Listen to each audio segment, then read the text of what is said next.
পরিবেশ বাঁচাতে কোদাল হাতে ডায়মন্ড হারবার থানার আইসি। প্রচণ্ড দাবদাহে পুড়ছে গোটা দক্ষিণবঙ্গ। তীব্র গরমে হাঁসফাঁস করছে রাজ্যবাসী। বারে বারে বলা হচ্ছে বেশি করে গাছ লাগাতে, যাতে পরিবেশের সাথে সাথে মানুষ নিজেও বাঁচতে পারে। আর তাই সাত সকালে ডায়মন্ড হারবার থানার আইসি শুভাশিস ঘোষ থানার অন্যান্য অফিসারদের নিয়ে থানার চত্বর সহ বিভিন্ন জায়গায় করলেন বৃক্ষরোপণ।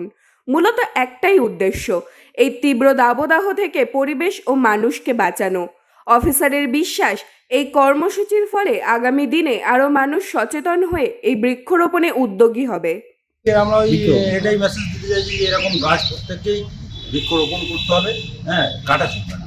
কেন কেন এটা হলো, কেন এটা করছেন কেন? কারণ এই যে বিশ্ব তাপদাহে যে মানুষ যে জ্বলে পুড়ে আগুনে একটা খাই হয়ে যাচ্ছে, সেই হিসাবে একটা বিষয় সেই মেসেজটা আমরা দিতে চাইছি যে তাপদাহ এই কারণেই বাড়ছে, গাছ যেহেতু কমে গেছে, তাই গাছ পরিবেশ বাড়াতে হবে।